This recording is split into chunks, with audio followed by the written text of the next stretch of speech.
Assalamualaikum warahmatullahi wabarakatuh. Kembali lagi bersama Min Prof untuk melanjutkan kisah Yu Lejin, tentara bayaran yang kembali bersekolah. Jadi, langsung saja siapkan bantal, mulai rebahan dan simak kisahnya. Lejin, Sekju, dan Yungshan kembali ke gang sempit, tempat di mana Jaehyung dan Hyukjin dikeroyok. Namun, mereka hanya menemukan gang yang kosong dan berantakan, ditambah darah yang mengotori setiap sudut gang itu. Yungshan terlihat terkejut saat melihat gang itu sudah kosong. Padahal, ketika dia kabur tadi, mereka masih dikeroyok di sini. Sekju yang mengecek gang itu menemukan handphone milik Jaehyung dan Hyukjin, tapi kondisinya sudah rusak parah. Melihat situasi ini, Sekju berkata kalau Jaehyung dan Hyukjin sudah dibawa oleh anak-anak SMA Gosuk. Sepertinya mereka memang sengaja merusak handphonenya dan meninggalkannya di sini. Lejin yang melihat bekas pertarungan itu hanya terdiam dengan ekspresi datar. Tapi tidak lama kemudian, tiba-tiba sekelompok anak SMA Gosuk yang sedang mencari Yungshan melihat mereka bertiga yang memakai seragam SMA Sinan, lalu menyadari Yungshan yang ada di sana. Melihat tampang sangar anak SMK Gosuk, Yungshan jadi takut dan mematung di sana. Salah seorang dari mereka lalu mengumpat. Gara-gara Yungshan, dia jadi kesusahan. Dia lalu tertawa saat tahu kalau Yungshan kabur untuk memanggil temannya. Sekju yang tenang lalu berkata, kebetulan sekali mereka datang. Sekarang, dia tinggal bertanya kemana mereka akan membawa pergi Jaehyung dan Hyukjin. Kemudian, salah satu anak SMK Gosuk kesal melihat Lejin yang terus menatapnya. Dia lalu menerjang ke depan ingin meninju Lejin. Putusannya sangat tolol. Dengan mudahnya Lejin menahan tinju dan dengan sekuat tenaga meninju kembali hidung bocah itu sampai berdarah. Teman bocah tolol itu lalu mencoba membantu temannya. Ya, satu lagi korban keganasan Lejin. Dengan sikunya dia memukul perut bocah itu. Lalu Lejin memegang kepala bocah itu dan bam, muka si bocah merasakan kerasnya lutut seorang Lejin. Sekju di sisi lain juga berusaha membantu. Dia meninju perut bocah yang tersisa. Dalam sekejap, semua anak SMK Gosuk sudah ditumbangkan. Yungshan yang melihat pembantaian itu hanya bisa heran. Temannya berhasil melumpuhkan 4 orang dalam sekejap. Lejin kemudian berjongkok di depan bocah yang belum pingsan. Dengan tatapan dingin, dia bertanya, kemana mereka membawa 2 anak yang tadi berkelahi di sini. Bocah tolol itu lalu memberi Lejin jari tengah dan mengumpat. Sebuah tindakan yang akan dia sesali. Melihat bocah itu yang tidak bisa bekerja sama, Lejin dengan tinju mematikannya memukul kepala si bocah. Seketika membuatnya pingsan. Sekju dan Yungshan yang melihat kebrutalan Lejin menjadi ketakutan. Bahkan Yungshan sampai berkeringat dingin. Sekju lalu berkata, biar dia saja yang bertanya lain kali. Lejin hanya diam dan balik menatap Sekju. Di tempat lain, Jaehyung dan Hyukjin sedang dipukuli habis-habisan oleh Ji Tae-soo, ketua SMK Gosuk. Di belakangnya, Go In-cheon berkata kalau dia berhasil menangkap mereka berdua. Tae-soo akhirnya berhenti dan meminta rokok pada bawahannya. Salah satu bawahannya kemudian memberi rokok untuk Tae-soo walau dia merasa panik. Tae-soo lalu bercerita dia masih mengingat bagaimana dia dipermalukan oleh ketuanya gara-gara bajingan ini di depannya. Saat itu ketua Tae-soo bertanya padanya, apa benar 10 anak SMK Gosuk dihabisi oleh 4 bocah dari SMA Sinan? Tae-soo yang masih belum tahu itu terkejut dan kebingungan. Si ketua lalu melanjutkan, Tae-soo seharusnya sudah tahu kalau orang-orang di perusahaannya semua lulusan SMK Gosuk. Bahkan dia sendiri juga begitu. Itu sebabnya berandal dari SMK Gosuk datang dan bergabung ke perusahaannya. Tapi kenapa bisa lebih dari 10 orang dari sekolah mereka dihabisi oleh anak-anak kutu buku yang kaya raya dari SMA Sinan? Jika begini, dia harus berpikir ulang untuk merekrut Tae-soo ke perusahaannya saat Tae-soo lulus nanti. Taesu lalu bertanya pada Incheon, apa dia bisa membayangkan bagaimana malunya Taesu di depan ketua saat itu? Incheon terdiam dan menelan ludahnya melihat wajah kesal Taesu. Taesu lalu bertanya lagi, apa bocah di depannya ini yang memukuli anak-anak sekolah mereka? Incheon mengiyakannya, tapi Taesu bertanya sekali lagi, kenapa mereka hanya ada 2? Incheon menjawabnya, satu dari mereka kabur, tapi sebentar lagi pasti akan tertangkap. Tapi yang satu lagi, dia tidak tahu di mana. Mendengar ini, Taesu jadi kesal dan mengeraskan suaranya. Kenapa Incheon tidak becus? Padahal dia sendiri sudah turun tangan, tapi mereka hanya bisa membereskan 2 orang saja. Incheon meminta maaf, tapi di dalam hatinya dia berpikir mungkin Taesu jadi sensitif karena kejadian kemarin. Tapi dia malah penasaran, apa yang akan terjadi kalau ada yang membuat Taesu kesal di saat ini.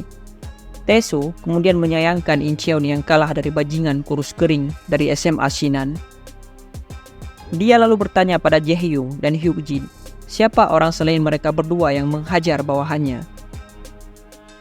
Jaehyung dengan wajah ngeselin mempermainkan Taesu dan berkata kalau dia tidak tahu siapapun. Namun dia dengan cepat dihajar oleh bawahannya Taesu, memaksanya membuka mulut. Taesu lalu menghentikan anak buahnya dan dia berkata kalau dia akan melepaskan orang yang pertama kali membuka mulutnya, dan siapa yang membuka mulut harus masuk ke kelompok Taesu. Mereka tak akan bisa kabur. Taesu dapat mendatangi sekolah mereka dan kembali menyeret mereka ke sini. Dia lalu berkata, jika mereka hidup seperti itu, maka akan sangat melelahkan. Bukannya merasa takut, Jaehyung dan Hyukjin malah tertawa keras. Mereka berkata, sepertinya Taesu kebanyakan nonton film. Bahkan, Jaehyung geli mendengarnya. Namun ternyata, mereka berdua membuat Taesu marah besar. Sambil mengambil tongkat baseball, Taesu maju dan memukul mereka berdua. Sampai-sampai anak buah Taesu sendiri ngeri melihat kemarahan Taesu. Salah satu anak buahnya berbisik pada Incheon. Dia bertanya, apa mereka harus menghentikan Taesu? Kalau tidak, mereka akan dapat masalah juga. Taesu yang masih kesetanan menyuruh Jaehyung melihat lawannya. Apa dia pikir Taesu anak SMA biasa sepertinya? Namun, suara keras dari luar menghentikannya. Dia lalu bertanya, suara apa itu? Di luar, penjaga markas Taesu sudah dikalahkan. Ya, kita tahu siapa mereka. Dengan tenang, Lejin, Segyu, diikuti oleh Yongchan yang sedikit takut masuk ke sarang anak-anak berandal SMK Gosuk. Lejin, Segyu, dan Yongchan dengan santainya masuk ke dalam sarang para calon mafia masa depan. Taesu bertanya-tanya, kenapa mereka bertiga bisa masuk ke sana? Apa yang dilakukan penjaganya di luar markas? Tapi tiba-tiba Yongchan berteriak memanggil Jaehyung dan Hyukjin saat melihat mereka terkapar berdarah-darah di lantai. Sedangkan Lejin dan Segyu hanya berdiri di sana. Incheon yang mengenali Yongchan lalu memberitahu kalau dia itu bocah yang kabur tadi. Anak Gosuk yang lain mengejeknya. Mereka tak menyangka Yongchan benar-benar kabur untuk memanggil teman-temannya. Yang lain malah memanasi suasananya, berkata kalau mereka takut banget karena Yongchan membawa temannya. Mereka lalu tertawa keras dan terlihat meremehkan Lejin dan Segyu. Yongchan yang melihat jumlah mereka jadi semakin pesimis. Dia bahkan tidak bisa menghitung jumlah lawan mereka. Taesu kemudian membuang pemukulnya, lalu memuji Lejin dan temannya karena berhasil melewati penjaga di depan. Taesu lalu duduk dan melanjutkan, berani-beraninya bocah seperti mereka datang ke markasnya dan membuat kerusuhan. Namun, sepertinya dia sudah terlalu meremehkan duo maut Lejin dan Segyu. Taesu lalu bertanya pada Incheon kenapa dia hanya diam saja. Mendengar ini, Incheon segera memerintahkan bawahannya untuk membuat bocah-bocah di depan mereka bertekuk lutut. Segera, Lejin dan Segyu dikepung oleh kroconya Taesu. Tapi mereka berdua tetap tenang. Go Incheon berpikir kalau semua masalah mereka akan selesai hari ini. Dia takut jika masalah ini terus berlanjut sampai besok, bahkan dia tak mau memikirkan itu. Namun, sebuah suara keras menyadarkannya. Dan saat dia membuka matanya kembali, dia terkejut melihat Lejin dan Seikju membantai krocunya. Bahkan, anak Gosu yang lain tersentak dan terlihat ketakutan. Taesu sendiri tidak percaya melihat bawahannya dihabisi begitu saja. Sekarang, Incheon baru menyadari betapa berbahayanya bocah SMA Sinan. Mereka melumpuhkan 4 orang dalam sekejap. Dia lalu buru-buru menyuruh anak-anak yang lain menyerang Lejin dan Seikju.